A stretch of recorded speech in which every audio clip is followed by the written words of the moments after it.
Hi investors, welcome to SOIC.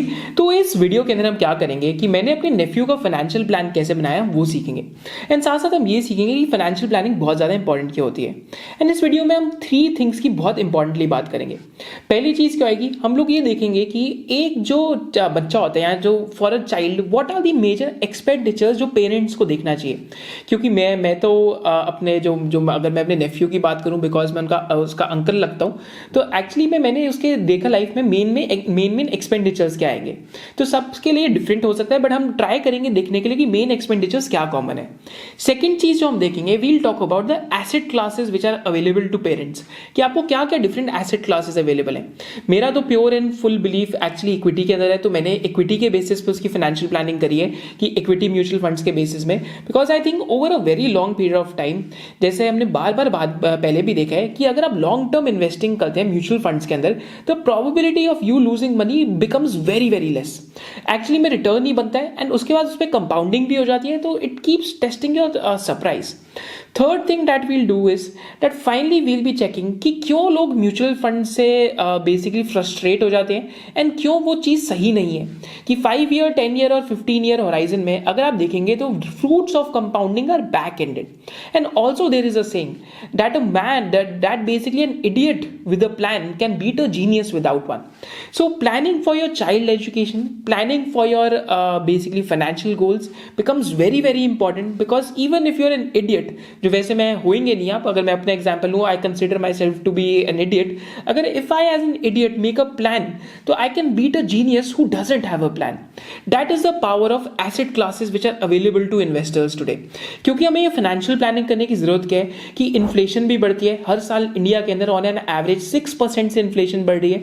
तो माने आज जो अगर आप चीज 10 रुपीज की लेते हैं, तो in 12 years as a thumb rule उस चीज का प्राइस डबल होकर 20 हो जाएगा।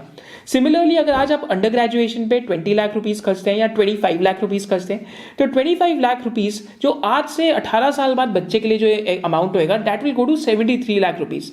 तो ये सारी कैलकुलेशन कैसे करनी है, ये सारी चीजें हम इस वीडियो के अंदर सीखेंगे। And let's start with it.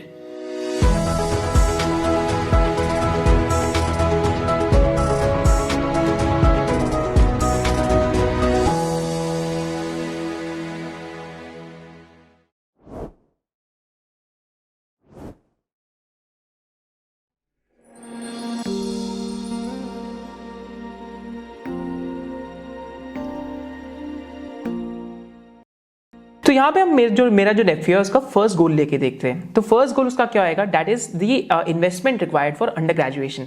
कई लोग कहते हैं एक्सपेंडिचर रिक्वायर्ड, बट मैं हमेशा इन्वेस्टमेंट बोलता हूँ, because being an educated member of the society is actually or like हमारा एक फंडामेंटल ड्यूटी भी है साथ साथ। बिकॉज अगर हम एजुकेशन करेंगे उसके बाद ही जाके we become a productive member of the society. कई लोग बिजनेस भी कर लेते हैं, that is also very very fundamental thing to do. तो वो भी आप सोसाइटी में बहुत वैल्यू ऐड कर रहे हैं उसके थ्रू। बट पहला मैं यहाँ पे खर्चा लगा के चलता हूँ एजुकेशन का, that is for under graduation. जब वो कॉलेज करेगा, तो जब वो बॉर्न हुआ था तभी हमने उस टाइम पे हमने प्लानिंग करी थी एंड उसके हिसाब से SIPs प्लान करी थी।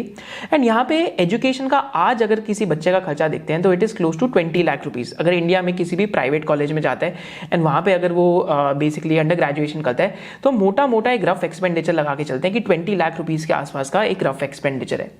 पर ये जो 20 लाख रुपीज का रफ एक्सपेंडिचर है, तो आपको एक चीज देखनी पड़ेगी कि कंपाउंडिंग या फिर अगर आप इन्फ्लेशन पे भी देखते हैं तो इन्फ्लेशन से भी कंपाउंडिंग होती है। तो इसका मतलब क्या है कि हर साल महंगाई 6% के आसपास से बढ़ती है। हर साल इंडिया में महंगाई 6% के आसपास से बढ़ती है।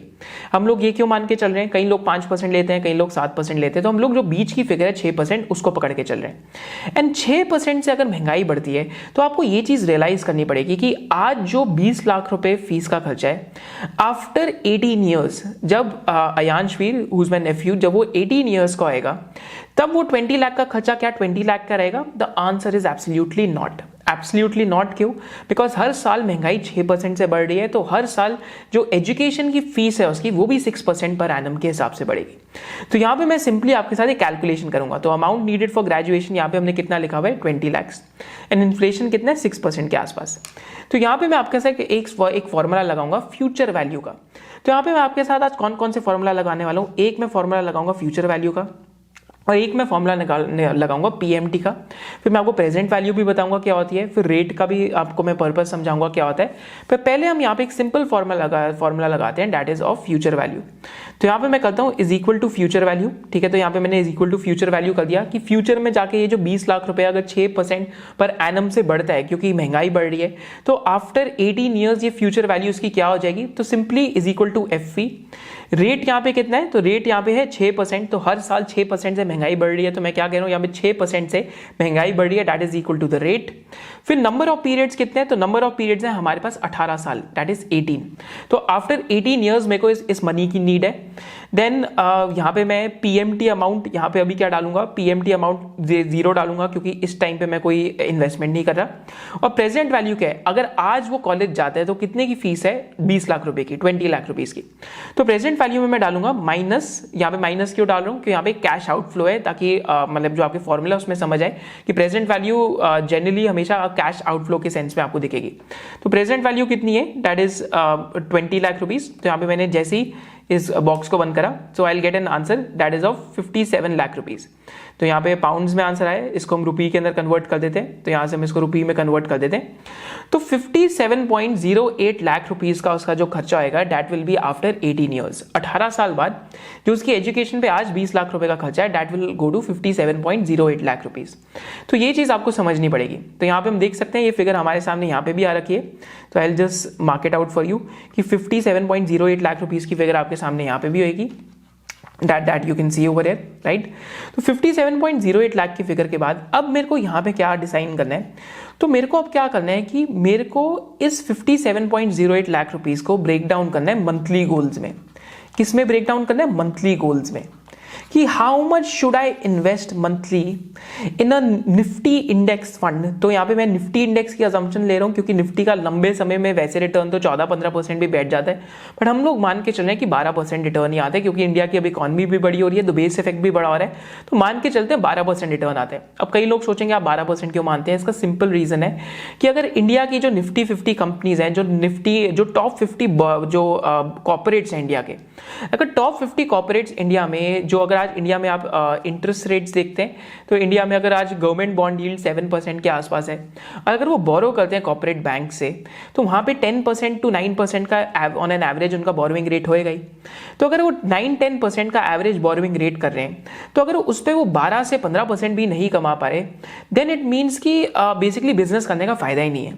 तो निफ्टी का लॉन्ग रन में रिटर्न 12 to 15% के बीच में क्यों बैठता है, बिकॉज आपकी कॉर्पोरेट्स का जो रिटर्न ऑन इक्विटी है, that should be above the hurdle of 12 to 15%, otherwise it doesn't make sense to borrow। And लंबे समय में अगर आप किसी कंपनी के शेयर होल्डर हैं, तो आपका रिटर्न और उस कंपनी का रिटर्न ऑन इक्विटी मोटा मोटा सेम हो जाता है। तो सिमिलरली हमारी यहाँ पे क्या अजम्पशन है, बहुत सिंपलिस्टिक करने के लिए, कि निफ्टी का जो रिटर्न है इंडिया में, अगर आप निफ्टी 500 लेंगे तो that is a better benchmark, क्योंकि उसमें आप पूरे top 500 corporates of the country में आ जाते हैं। पर निफ्टी 500 के जो अभी यहाँ पे ETFs या फिर जो निफ्टी 500 के अभी इंडेक्स फंड्स हैं, उनकी थोड़ी एक्सपेंस रेशियो महंगी है। पर अगर हम निफ्टी 50 का लेके चलते हैं, तो लंबे समय में 12% CAGR का रिटर्न मोटा मोटा बैठे। एंड यहाँ पे हम 12% का एक अजम्पशन मान के चलते हैं, तो 12% का हमने यहाँ पे अजम्पशन लिया, right, that is the rate of return. And यहाँ पे मैंने क्या बोला कि goals left for basically years left for the completion of the goal are 18। तो 18 years are left for the completion of the goal. तो यहाँ पे सिंपली मैं यहाँ पे क्या करूंगा, that I will apply the PMT formula. तो यहाँ पे मेरे को क्या फाइंड आउट करना है, पीएमटी को सिंपली अगर आपको बहुत सिंपल रखना है, तो पीएमटी को मानिए पर मंथ, कि पर मंथ में कितने पैसे डालूं। पीएमटी हमेशा आपको पर मंथली अमाउंट बताएगी। तो यहाँ पे मैं आपके साथ एक सिंपल कैलकुलेशन करता हूँ ताकि आप सबको एक आइडिया लग जाए। तो यहाँ पे मैं क्या करूंगा, simply I do is equal to PMT, simply I do is equal to PMT. And PMT में क्या करूंगा, तो अभी मेरा रेट ऑफ रिटर्न कितना बन रहा है निफ्टी के अंदर, दैट इज 12% के आसपास। तो यहाँ पे मैं 12% डाल दूंगा, 12% डिवाइड बाय 12, क्योंकि मैं हर महीने पैसे डाल रहा हूँ, right. Then number of periods मेरे पास कितने हैं, तो नंबर ऑफ पीरियड्स मेरे पास यहाँ पे कितने हो जाते हैं, दैट इज 18 ईयर्स। अब 18 ईयर्स में कितने मंथ्स आते हैं, तो number of months in 18 years are equal to 216 months. तो मेरी 216 इंस्टॉलमेंट्स जानी है। तो यहाँ मैं सिंपली क्या करूंगा, 18 इंटू 12। और आज अगर मैं देखता हूं कि अगर आज मेरी प्रेजेंट वैल्यू क्या है, आज मैं कितना इन्वेस्ट कर रहा हूं, द आंसर इज 0। मैं तो आज कह रहा हूं कि आज मैं कुछ इन्वेस्ट ही नहीं कर रहा। एंड सिंपली मेरी फ्यूचर वैल्यू क्या है, फ्यूचर वैल्यू क्या आनी चाहिए, तो my future value should be 57.08 lakh rupees. तो मेरा जो फाइनल अमाउंट है वो 57.08 लाख रुपीज़ का होना चाहिए। एंड जैसे ही मैं इस बॉक्स को क्लोज करूंगा and I enter, basically I press enter, तो यहाँ पे मेरे पास जो एक फिगर आ जाएगी, राइट। अगर हम यहाँ पे जो अगर हम यहाँ पे एक वो देखते हैं फिगर, तो मेरे पास कितने की फिगर आएगी, -7,532 रुपीज़ की। तो माने अगर मैं हर महीने 7,532 रुपीज़ इन्वेस्ट करता हूं अपने नेफ्यू के लिए at the time he was born, तो मेरा जो फिगर है 57,08,678 का जो मेरा फाइनेंशियल गोल है फॉर हिज अंडर ग्रेजुएशन, वो वहां पे जाके पूरा हो जाएगा। So this is the minimum amount that I need to invest today. So that is how the math works, कि आपको ऐसे इसको मैथ करना है। सिंपली आप इसको और भी क्या कर सकते हैं कि आज मैं एक सपोज करते हैं लमसम अमाउंट डालना चाहता हूं, कि आज मैं कहता हूं कि मेरे को अपने नेफ्यू की प्लानिंग करनी है, बट मैं एक लमसम अमाउंट डाल दूंगा आज की डेट पे, जिससे उसकी 18 साल बाद जाके 57.08 लाख रुपीज बन जाएंगे। तो अगर लमसम अमाउंट डालना है तो मैं क्या करूंगा, आज मैं कहां पे खड़ा हूं, दैट इज प्रेजेंट वैल्यू। तो यहां पे मैं प्रेजेंट वैल्यू का कॉन्सेप्ट लूंगा। So is equal to present value. Present value को मैं ओपन करूंगा तो रेट कितना है, यहाँ पे मेरे पास 12% के आसपास है। नंबर ऑफ पीरियड्स कितने हैं, तो this is only one instalment जो मैं आज डालने वाला हूँ, that is number of periods मेरे पास 18 साल है। पेमेंट यहाँ पे 0 है। फ्यूचर वैल्यू यहाँ पे मैंने कितनी डाली, फ्यूचर वैल्यू मेरे को चाहिए 57.08 लाख रुपीज। जैसे ही मैं ब्रैकेट को क्लोज करूंगा तो मेरे पास एक फिगर आएगी 7,42,354 रुपीज की, कि अगर मैं 7,42,354 रुपीज आज एक सिंगल इंस्टॉलमेंट में इन्वेस्ट कर दूं, सो बेसिकली जो मेरा फाइनेंशियल गोल है उसकी अंडर ग्रेजुएशन के लिए, दैट इज ऑफ 57,08,678 रुपीज, वो मेरा आफ्टर 18 ईयर्स जाके एकदम कंप्लीट हो जाएगा। सो that is the fundamental concept of कि अगर आज मैं एक लमसम पेमेंट डालता हूं, इसको हम क्या कहते हैं फाइनेंस के टर्म्स में, लमसम पेमेंट। इसको हम क्या कहते हैं, lump sum payment.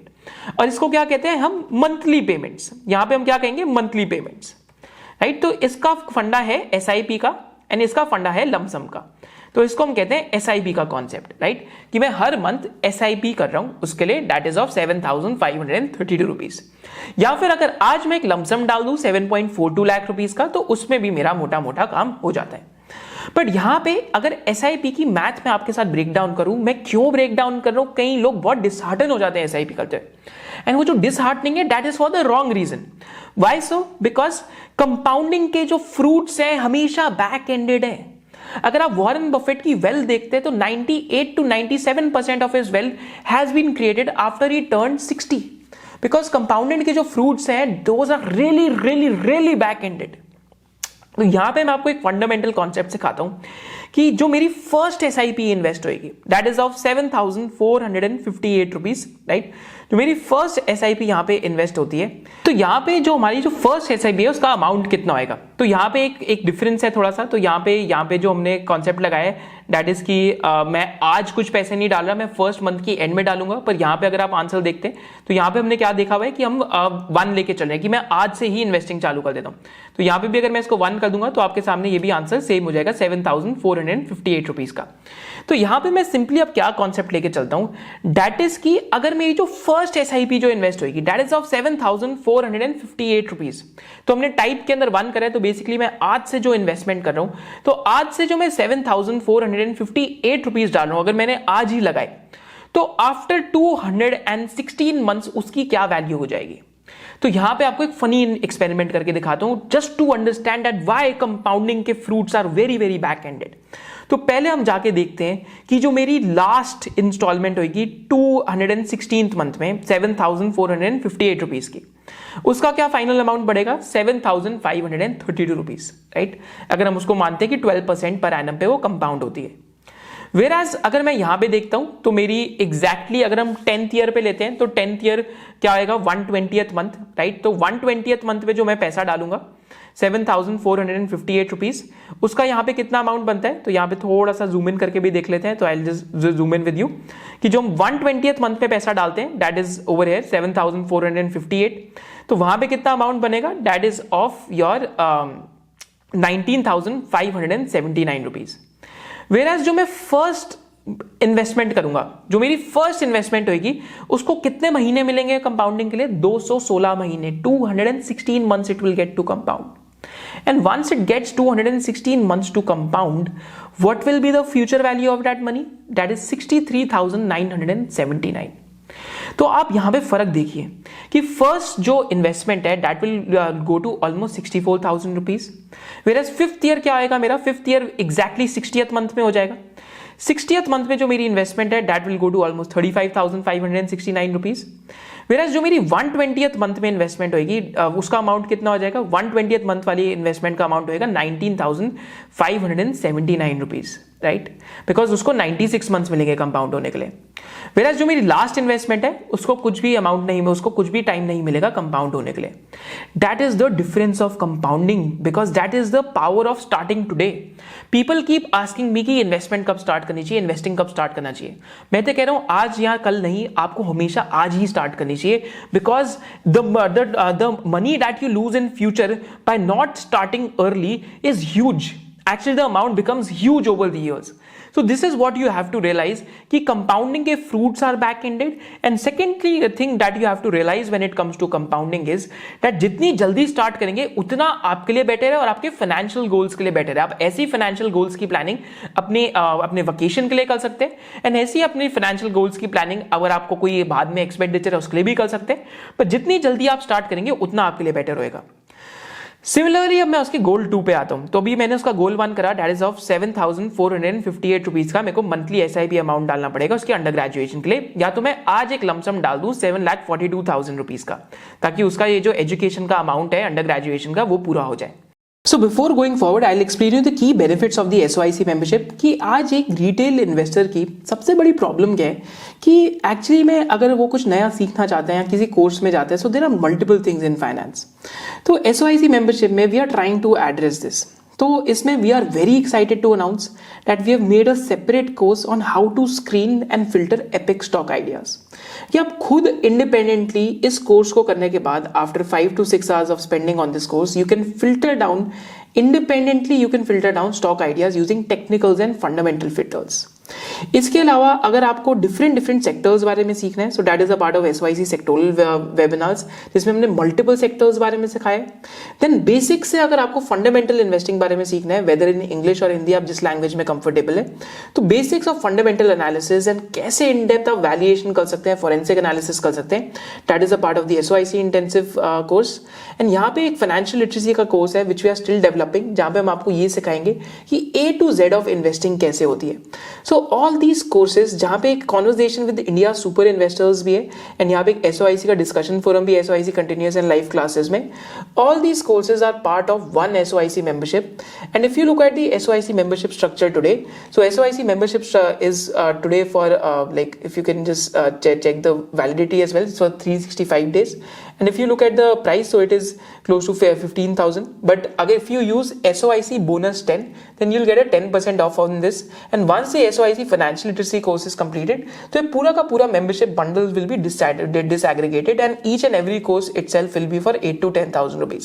So this is the SOIC membership, and if you want to sign up for the SOIC membership, go to the learn.soic.in page, and at the time of checkout you can just simply use the coupon code SOIC bonus 10. Thank you so much. Let's go back to the video. अब मैं उसके second goal की जो planning है, that is post graduation. अगर वो यहाँ से MBA करने जाता है, राइट, या कोई भी कोर्स करता है, तो आज इंडिया में किसी भी प्राइवेट कॉलेज में 30 लाख रुपीस का तो खर्चा है ही मोटा मोटा। लेट्स अज्यूम बच्चा रहेगा वहाँ पे, साएगा, राइट, मतलब रहेगा, रेंट्स होंगे, सब चीज़ होगी। सपोज करते हैं दिल्ली से बाहर जाता है, तो एक 30 लाख रुपीस का खर्चा बहुत मामूली बात है आज की डे एंड एज में, अगर गवर्नमेंट कॉलेज नहीं है तो यहाँ पे 6% के आसपास इन्फ्लेशन, सेम फंडा 12% रेट ऑफ रिटर्न हम अज्यूम करके चल रहे हैं, हमारा जो निफ्टी से आता है। बट पहले देखते हैं जो 30 लाख रुपीस आज लगेगा वो बाद में आफ्टर 21 ईयर्स कितना हो जाएगा, क्योंकि अब 21 ईयर्स हैं उसके उस गोल के लिए कि 21 साल का होगा तब जाके वो पोस्ट ग्रेजुएशन करेगा या 22 साल में करेगा। तो यहाँ पे एक amount required after inflation will be 1.01 crore. तो ये हमारे पास अमाउंट कैसे आया, सिंपली आप लोग मेरे को करके बताइए कैसे आया, is equal to future value, right, future value. Rate यहाँ पे कितना है आप लोग मेरे साथ भी कर सकते हैं, रेट यहाँ पे कितने हैं, हर साल महंगाई बढ़ रही है 6% से। नंबर ऑफ पीरियड्स कितने हैं, मेरे पास 21 ईयर्स है। पेमेंट कितनी, यहाँ 0 डाल रहा हूँ, और मेरा प्रेजेंट वैल्यू कितना है, my present value is -30 lakh rupees. My present value is -30 lakh rupees की अगर आज वो कहीं करने जाते हैं तो 30 लाख लग जाएंगे। जैसे ही मैं इसको क्लोज करूंगा तो यहाँ पे मेरे पास एक पाउंड्स में फिगर आएगी जिसको मैं इंडियन रुपी में कन्वर्ट कर सकता हूँ। And the answer that I will gate is 1,98,690 rupees. तो 1.2 करोड़ के आसपास मोटा मोटा मेरी रिक्वायरमेंट है उसके एजुकेशन के जो पोस्ट ग्रेजुएशन के एक्सपेंडिचर के लिए। तो इसको भी हम सिंपली क्या कर सकते हैं, पहली चीज आज मैं देखता हूँ लमसम कितना चाहिए, कि अगर आज मैं एक पेमेंट डालूं तो उसका ये कितने में पूरा हो जाएगा। तो इसके लिए मैं क्या फॉर्मूला लगाऊंगा, is equal to present value, right, is equal to present value. And present value number of periods कितने हैं, सो अगेन रेट कितना है, रेट है 12% रेट ऑफ रिटर्न मान के चल रहे हैं। नंबर ऑफ पीरियड्स कितने हैं मेरे पास, तो number of periods I have is 21 years, तो 21 ईयर्स के आसपास है।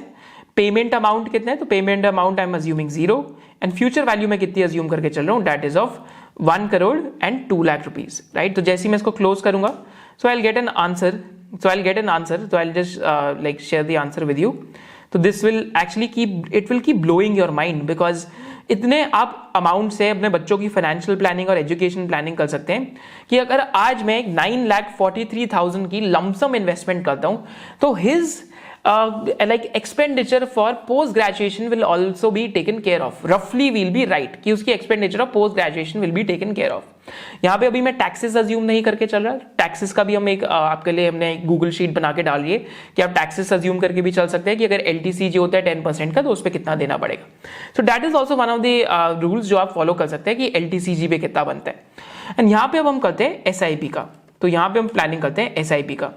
एंड SIP के लिए क्या करूंगा, इज इक्वल टू PMT खोलूंगा, उसके बाद रेट कितना है मेरा, तो 12% which I am getting like because I am investing for like every month, 12% divide by 12 because एक साल में 12 महीने होते हैं।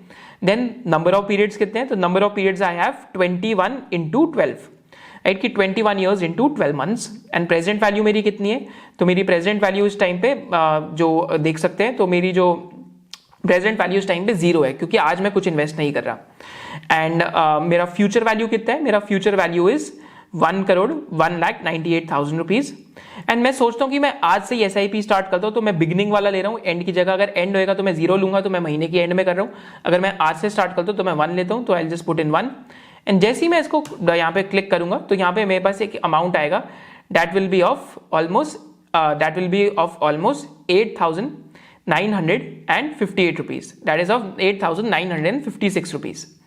तो ये मेरे को इन्वेस्ट करना है for the next 252 months. Similar यहाँ पे आप फंडा देखिए, अगर जो मेरा फर्स्ट अमाउंट इन्वेस्टेड है 8,956 rupees, that will become 1,09,925 rupees, because this first installment will get 252 months to compound. Remember this, fruits of compounding are back ended, give your compounding more time, right? Similarly जो मेरी 60th month में investment है उसका मेरा कितना amount बनेगा, उसका मेरा बनेगा 61,113 रुपीज। सो 1,09,000 से मैं कहाँ आ गया मैं 1,09,000 से 61,000 पे। फिर 60th से अगर मैं 120th मंथ पे आता हूँ, that is after the completion of 10 years. तो यहां पे अगर देखेंगे तो जो 10th ईयर वाले मंथ में मैं इन्वेस्ट करूंगा तो वहां पे मेरा कितना अमाउंट बनेगा 33,640। सिमिलरली अगर मैं 180th मंथ में करूंगा तो 180th मंथ में मेरा कितना अमाउंट बनेगा 18,517 रुपीज। एंड फाइनली अगर मैं यहां पे लास्ट मंथ में देखता हूं तो लास्ट मंथ में 8,956 ही बनता है। So this will give you an idea that fruits of compounding are actually very, very back-ended. So this is what we have to think, that fruits of compounding are very, very back-ended. And अगर मैं इस पूरे amount को सम करता हूं तो मेरे पास यहाँ पे 1 करोड़ 2 lakhs के आसपास अमाउंट आ जाएगा, which because of थोड़े decimal places point, so that is मोटा मोटा सेम। सिमिलरली यहाँ पे अगर हम इस पूरे अमाउंट का सम करेंगे तो मेरे पास 57,08,000 का अमाउंट आ जाता है, which is also equivalent to जो मेरी यहाँ पे रिक्वायरमेंट है। तो यहाँ पे हमारी पहली रिक्वायरमेंट क्या है कि मेरे को 7,500 रुपीज की उसके लिए पहले SIP क्रिएट करनी है अंडर ग्रेजुएशन के लिए, या तो आज मैं एक लमसम डाल दूं 7,42,000 का। पोस्ट ग्रेजुएशन के लिए मेरे को 1 करोड़ 2 लाख रुपीज चाहिए, जिसमें आज मैं एक लमसम डाल सकता हूँ 9,43,000 का, या तो मैं एक SIP बांध सकता हूँ 8,956 रुपीज की एवरी मंथ। थर्ड गोल क्या है, यहाँ पे मैरिज का गोल है। तो मैरिज का गोल हम सोचते हैं 26 की एज के बाद होगी उसकी मैरिज। एंड जो मैरिज का यहाँ पे गोल है, तो मैरिज के गोल में सेम अगर हम इन्फ्लेशन लगा के चलते हैं, राइट, तो वैसे जनरली तो मैरिज और ये सारी चीजें कई लोग नहीं करते इंक्लूड, बट अगर आपको इंक्लूड करनी है तो आप कर सकते हैं इन द कैलकुलेशन। तो सेम कॉन्सेप्ट आप ये खुद भी अपने घर पे कर सकते हैं, is equal to what, future value is equal to future value. तो यहां पे मैं करूंगा is equal to future value, right, is equal to future value खोलने के बाद रेट कितने, महंगाई कितने से बढ़ रही है, हर साल 6% से, नंबर ऑफ पीरियड्स कितने, मेरे पास 26 ईयर्स, पेमेंट आज मेरी 0 है, प्रेजेंट वैल्यू आज अगर हम देखते हैं तो प्रेजेंट वैल्यू आज कितनी है, -30 लाख की, कि अगर आज उसकी शादी होती है तो एक 30 लाख का एक्सपेंडिचर है, विच अगेन मेरे को नहीं पता 30 लाख लगेंगे नहीं लगेंगे, बिकॉज मेरी खुद की शादी नहीं हुई, but again just to give you an idea कि यहाँ पे जो हमारे पास एक अमाउंट आएगा that will be of close to 1,36,48,148 rupees. आप लोग मेरे को जरूर बताइए कमेंट सेक्शन में what do you think is the normal expenditure of a middle class family on wedding, and कितना आपके हिसाब से लग जाता है, 30 लाख होता है, 30 लाख से कम होते हैं, 30 लाख से ज्यादा होता है, so do let me know in the comment section below. तो यहाँ पे सेम हम क्या करेंगे कि हमें अब चाहिए SIP की रिक्वायरमेंट, कि अब आप यहाँ पे देखिए, तो पोस्ट ग्रेजुएशन में भी जो हमें अमाउंट चाहिए था होता 1 करोड़ 2 लाख का, बट पोस्ट ग्रेजुएशन में कितने ईयर्स से 21, मैरिज में कितने ईयर्स हैं 26। तो यहाँ पे क्या होएगा कि आपकी SIP का जो अमाउंट है वो कम हो जाएगा, बिकॉज आपके पास नंबर ऑफ ईयर्स ज्यादा हो गए, एंड जो आपकी पहली SIP है, this is the beauty of compounding, I am explaining it again and again, कि आप अगर 6,344 रुपीज इन्वेस्ट करते हैं और उसको 312 महीने देते हैं कंपाउंड होने के लिए, तो first amount will become 1,41,459 rupees, which is 1,09,925 rupees in spite of you investing 9,000 in his post-graduation goals. That is the fruit of compounding, and it is actually beautifully back-ended. This is what you have to understand, right? And आज अगर मैं इसका like lump sum investment market मान के चलता हूँ, lump sum investment, lump sum मेरे को कितना करना है, तो is equal to present value, मेरे को आज जानना है कितना है, and rate कितना है, तो मेरा rate यहाँ पे 12% rate of return है, नंबर ऑफ पीरियड्स मेरे पास कितने हैं यहाँ पे, I have 26 years, payment amount कितना है यहाँ पे मेरा 0 है, फ्यूचर वैल्यू मेरी यहाँ पे कितनी है, that is of 1,36,48,000 rupees. Similarly मैं इसको क्लोज करता हूँ यहाँ पे, तो मेरे को आज एक लमसम इन्वेस्टमेंट कितने की डालनी पड़ेगी, this will give you an idea. So आज मेरे को एक लमसम इन्वेस्टमेंट कितने की डालनी पड़ेगी, this will give you an idea of 7,16,811 rupees for his basically for his marriage planning. तो मैरिज प्लानिंग के लिए 7 लाख, सो यहाँ पे देखते हैं हम, तो मैरिज प्लानिंग के लिए 7.16 लाख्स, राइट। अगर हम यहाँ पे पोस्ट ग्रेजुएशन के लिए देखते हैं, तो पोस्ट ग्रेजुएशन के लिए 9.43 लाख्स। सिमिलरली अगर मैं फर्स्ट वाली ग्रेजुएशन के लिए देखता हूँ तो 7.42 लाख रुपीज, तो 7.42 लाख रुपीज, राइट। और इसको इक्वल टू इन तीनों का सम कर लेते हैं, राइट, इन तीनों का सम कर लेते हैं। तो बेसिकली अगर मेरे को आज उसकी सारी फाइनेंशियल प्लानिंग पूरी करनी है तो मेरे को 24 लाख का लंप सम डालना है, जिससे उसकी मैरिज प्लानिंग के गोल्स, पोस्ट ग्रेजुएशन के गोल्स एंड जो ग्रेजुएशन के गोल्स हैं वो काफी हद तक उसमें से पूरे हो जाएंगे, राइट। बट इसमें भी एक एलिमेंट क्या आएगा कि ये शायद से अमाउंट ज्यादा कंपाउंडिंग हो जाएगी, क्योंकि मैंने तीनों अमाउंट को इकट्ठे करके बताया, क्योंकि टोटल क्वांटम ऑफ इन्वेस्टमेंट बढ़ जाएगा, तो शायद से ये जो 24 लाख है इसका भी अमाउंट ज्यादा ही बढ़ जाएगा at the time of retention, but this is just a rough rule. Secondly अगर मेरे को SIPs करनी है तो आज कितने की SIPs करनी है उसके लिए, तो पहली SIP जो मेरे को करनी है, सपोज करते हैं वेडिंग के लिए, that is 6.13,000 a month. Then post graduation के लिए कितनी है, दैट इज 8, सो लेट्स 9,000 ही कंसिडर कर लेते हैं, तो यहाँ पे राउंड ऑफ कर रहा हूँ। और ग्रेजुएशन के लिए कितनी करनी है, 7,500 अ मंथ, तो यहाँ पे 7.5 कंसिडर कर लेता हूँ। सो बेसिकली यहाँ पे मेरे को 22,630 रुपीज के लिए उसके लिए हर मंथ की बेसिकली SIP करनी है। तो यहाँ पे मैं एक स्टेप अप प्लान भी बना सकता हूँ, कई लोग होते हैं इतना अफोर्ड नहीं कर पाते, तो स्टेप अप प्लान क्या होता है कि आप अपनी सैलरी जैसे जैसे बढ़ती है तो उससे आप 10% से आप अपना जो SIP का अमाउंट है वो भी आप अपने फाइनेंशियल गोल्स के लिए बढ़ाते रहते हैं। यहाँ पे जो चिल्ड्रन की प्लानिंग है उनके गोल्स के लिए। Do let me know in the comment section below if these things became very clear to you, कि आपको एक आइडिया लगा कि मैरिज प्लानिंग के लिए, पोस्ट ग्रेजुएशन के लिए एंड अंडर ग्रेजुएशन के लिए कितना एक्सपेंस होता है। यहाँ पे भी हम देख सकते हैं, आई थिंक सम करके आपके सामने सेम जो 1,36 लाख का अमाउंट आ जाता है। तो मोटा मोटा this is how financial planning is done, and this is how रफली I have done financial planning for my nephew. तो अभी मैं 22,000 तक की SIP we are not doing, तो हमने एक छोटा मोटा लमसम अमाउंट डाला हुआ है, तो we are doing a mixture of lump sum and SIPs, and इसके through we are planning to achieve his financial goals. Thank you so much for joining us, and there is a special message for you towards the end of the video. Thank you so much. अगर आपको कुछ सीखने को मिला हो तो do let us know in the comment section below. Thank you so much for joining us. अगर आपको इस वीडियो में कुछ सीखने को मिला हो तो do let us know in the comment section में कि आपकी क्या की लर्निंग्स हैं, आप अपने जो 3 ईयर ओल्ड की फाइनेंशियल प्लानिंग कैसे करेंगे। जय हिंद। अयांश, जय हिंद। जय हिंद। Thank you.